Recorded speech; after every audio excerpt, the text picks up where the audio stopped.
Здраво на сите, моето име е Билјана Стојчевска, јас сум програмски координатор во Младински сојуз Крушево и имам чест денес да модерирам подкаст за една интересна акција, посветен подкаст за една интересна акција, се вика акцијата Училишни социјални предпријатија. Имам јас навика многу да грешам во имиња, во конкретни титули. Со мене гостина денес Ѓорги и ќе оставам Ѓорги сам да се представи за да не сгрешам делот од титулата и името. Добар ден ево и на сите од мене. Јас сум Ѓорги Кушевски, инаку сум оперативен директор на Фондација СИД Македонија. Постоиме веќе во 2007 година во Македонија, скоро 20 години и доста работиме во разни сектори, пред се со млади, со бизнеси, социјални предпријатија. Се трудиме колку што можеме повеќе да помогнеме во развој на овој сектор. Ѓорги, сега вака кога сме при крај на нашите активности, вие веќе сте на крајот на вашата активност, јас ќе почнам веднаш и директно. Кога почнувавме со спремање на програмата за градење на капацитети, многу ни беше кажано дека треба баш да се посветиме на локални, на мали, на локални организации. Јас тогаш имав еден став дека не дека професионалните организации, како што е Младински сојуз Крушево, како што е ЦИД, дека немаат потреба од капацитети во нови области, во области кои што помалку го работат. И сега сакам да прашам на крајот од целава наша активност, со кои капацитети се стекнавте во текот на оваа акција? Па на нас поважно ни беше да направиме уште поблизо контакт со училиштата. Доста работевме со млади, со стартап имаме работено, со невладини организации, исто така доста во развој на нивни економски активности, за да можат да не зависиме само од донатори, него и невладиниот сектор да може да гради, да развива социјални бизнеси. Но ни беше важно да направиме контакти со неколку училишта, потоа со Младинската асоциација на средни стручни училишта МАСУМ, која што организира најразлични надпревари, ќе зборуваме малку и за тоа можеби покасно. И идејата беше да се видат нивните потреби и малку да и со наставниците во текот на обуките со учениците поразговараме околу тоа како да се реализираат овие активности во училиштата.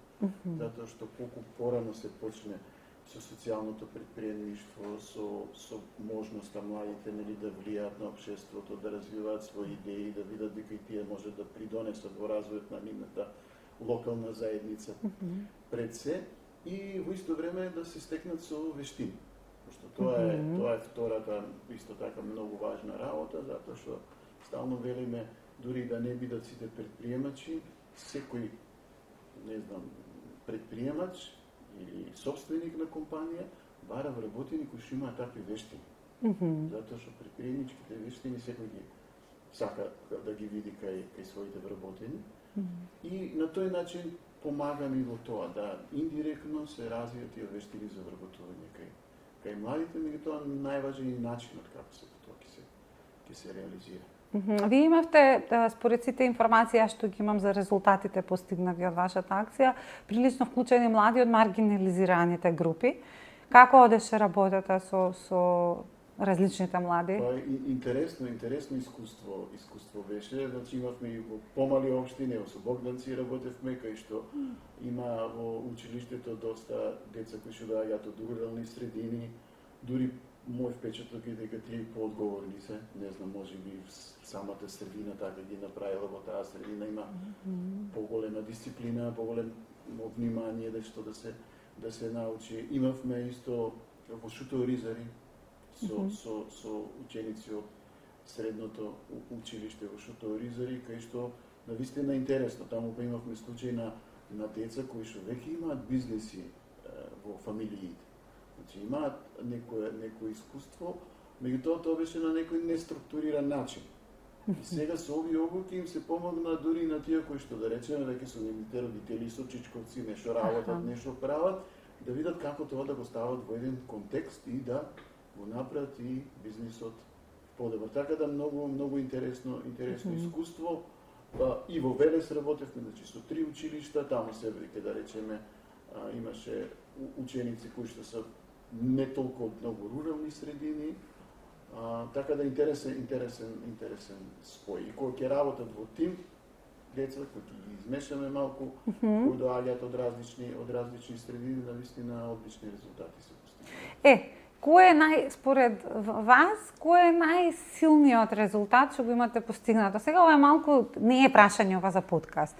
Јас би рекла со што сте најмногу горди од оваа акција. Ние инсистиравме да речеме да учениците доаѓаат, да речеме, пошто работевме повеќе со како еден партнер ми беше Младинската асоциација на средни стручни училишта, работевме со стручни училишта. Значи тоа ни беше идејата, затоа што таму имаше и некои повеќе можности да некои идеи се понатаму реализираат, да не останат, затоа што секој стручно училиште има по некоја опрема, има кабинети, што ќе може нешто да се направи, дури да не бидат тие идеи, самиот процес како се развива една социјална бизнис идеја, тие може после да го користат во развој и во имплементација на други идеи.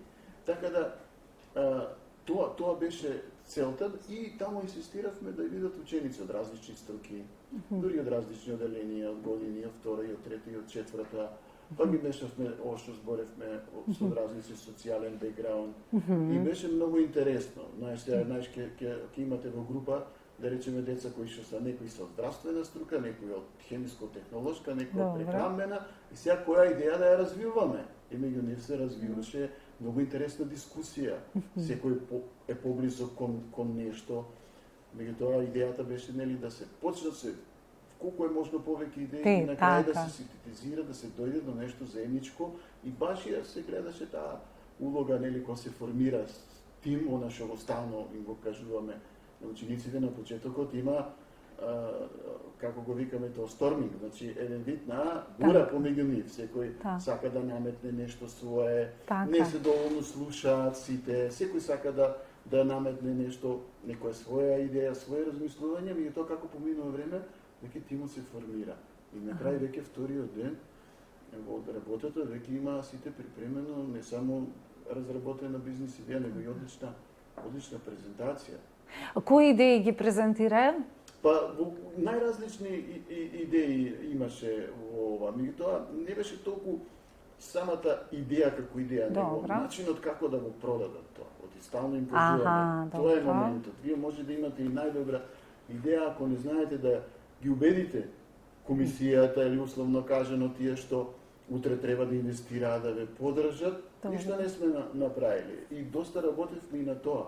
Како да направат добра презентација, како да зборува, како да бидат убедителни во она што го прават и како резултат на тоа имаше и вклучивме овие школи учествуваа во национален надпревар, значи тоа исто беше дел од проектот за најдобар социјален бизнис, кој што се организираше во Богданци беше оваа година. Огромен настан. Там се надпреваруваат во 14-15 категории учениците, во главно беа овие меки вештини, значи јавно говорење, интервју за работа има, социјален бизнис модел, на веб страна, значи некои такви вештини кои што не се директно поврзани со струка, него му требаат на било кој ученик, зависност, без разлика што утре ќе работи, преку 1000 ученика имаше. А ево само новој надпревар за најдобар социјален бизнис модел, негде околу 30 на тимови, значи тоа се по 4 ученици, преку 100 ученика учествуваа во тој надпревар. Значи се обидуваме тоа да го популаризираме секоја година, знаете кога има надпревар. Обично тоа е еден вид мотив да се во текот на целата година работи за нешто. И знаат, тоа е некако мотив. Чекате сега, имам во мај месец, тоа стално се одржува, имаме надпревар. Ајде сега во текот на годината да работиме, да се подготвуваме. И наставниците уште од почетокот, од септември, почнуваат да работат. Да работат на тоа, за да нивниот тим биде најдобар. Таму во комисија се луѓе од бизнисот, значи луѓе кои што доаѓаат или од факултети или од бизниси, не се наставници, точно можат да видат кај се. Комплементарно на тоа беа и штандовите, кај што исто и на самиот штанд они ги презентираат тие производи што ги прават во школото. Пак и тука треба да го презентираш, што да го значи комуникацијата, презентацијата паралелно со она што го работевме во самата обука, развојот на бизнис идеите, креативноста, решавањето на проблемите. Тие две работи некако ги споивме и тоа беа навистина многу интересни резултати за кратко време. Да, па кратки беа акциите. Сега сакав да ве прашам, ние баш во Learning Lab во Пелагониски регион кога го имавме ние, баш тоа се активности во целокупниот проект, целокупната рамка на граѓање капацитети, силно се стаде фокус на соработката меѓу дуалното образование на средните стручни училишта и соработката со бизнис секторот. Мене исклучително ми беше интересно дека во изград не се виделе пред настанот ние што го организираме, а потребите им се исти. Така да сигурна сум дека ова ќе вроди, не знам како ова дуално образование се провлече кај вас во проектот? Дуалното образование во главно активностите од оно што јас го знам прилично добро, пошто на почетокот на мојата кариера бев и професор во средно стручно образование и добро го познавам системот. Таму се фокусираат повеќе на техничките вештини. Така. Значи, не знам, машинска струка, електрострука, економска, земјоделска и така натаму. И одат во компании кај што во главно фокусот е да научат како се ракува со одредена начина, да ги видат одредени процеси. Може би дел има малку и кариерно насочување да видат како одредена професија, што значи да си били, не знам, електроинсталатор, па како се до тоа функционира. Да, се фалеа, доста се фалеа.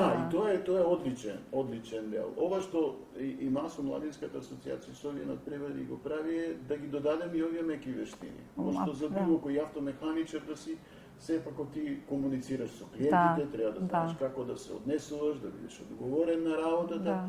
Така да тие две работи ги спојуваме, инаку одлична работа. Секој ден, знаете, кога учениците излезат надвор од училиштето, е за них многу важно. Многу важно. Дури ево, овие обуки, ако ги правихме во училиштата, самото тоа што е поинаков начин на организација на настава, па работата од тим, па се послободни, па ќе излезат надвор, па решаваат нешто, различно од она, нели, да седам класична во училица, па да ме прашува наставникот, па јас да кренам рака, па да кажам тоа што имам да го кажам и така натаму. Наставникот не зборува, односно фасилитаторите, ние што работевме со нив многу малку зборувавме. Цело време беше ќе им дадеме насоки и они си работат.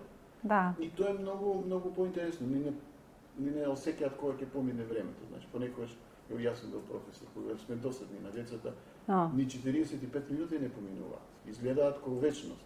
Кога е нешто интересно, многу брзо поминува. Значи, денот ќе помине, ние уште сакаме да работиме, а понекогаш спомнавме, работевме со деца од рурални општини, па автобусот ќе ги чека, треба да излезат, пошто треба да се вратат во нивното место на живење. И пак гледавме да организираме најмалку да ги почека за да завршат тоа што имаат. Така да интересни се овие работи. Вие некако вмрежено влеговте во оваа акција. Веќе бевте вмрежени со асоциација на средношколци. Меѓутоа, како понатаму, еве јас конкретно работиме во Младински сојуз, да мрежено работиме за да постигнеме напредок во екосистемот за развој на социјалната економија и социјалното претприемништво во Македонија. Ѓорги, како мислите дека понатаму треба ова да го градиме? Мрежното работење, заедничкото работење. Да, значи секој може да придонесе. Ево ние во конкретен случај работевме со училиштата. Може би понатаму јас стално зборувам за одржливост на вакви активности, кога се работи со образовни институции. Многу е важно што повеќе да се вклучат и наставниците.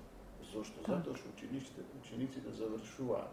Ево сега дел од овие се матуранти, веќе ќе продолжат понатаму, тие ќе си понесат со себе дел од знаењето, да дојдат нови генерации. Така. И ако се работи со наставникот, да и оние сватат институционално, тогаш и наредните генерации ќе можат тоа. Не мора и ние да бидеме толку вклучени, ние можеме само од страна да им помагаме, а тие тоа што ние го работевме со учениците, они да го работат. Има можности, курикулумот е доста флексибилен, има слободни часови, има екстракурикуларни активности, уште во училиштето го има тој предмет бизнис, предприемништво, така да може да се вклучат во наре проектната работа, стално е присутна.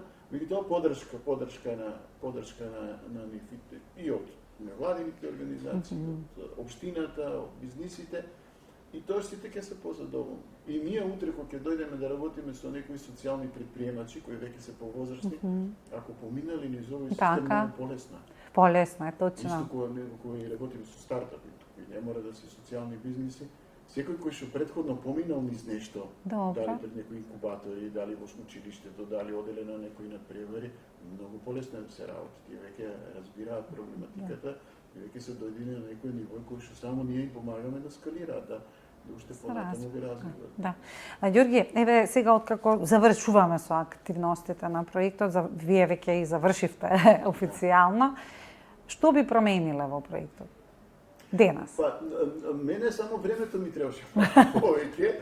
Ова што го кажував, не можев да се фокусирам повеќе со наставниците. Да, они доаѓаат тамо, слушаат дел од нив, меѓутоа немавме време да им помогнеме како сега они понатаму да продолжат со наредните генерации, уште повеќе. Некои од нив можат, биле и на одредени обуки, меѓутоа за да се постигне поголем импакт, малку поголемо време. И во овакви проекти кои се планираат, доколку е тоа можно, е подобро грантовите малку порано да почнат, за да има време, подолго време да се работи, тогаш и импактот, резултатот на проектите, мислам, ќе биде и поголем број на учесници, ќе можеш да уфатиш и подолго време да работиш со ние, знаете, да имаше можност барем една школска година цела да се офати. Така.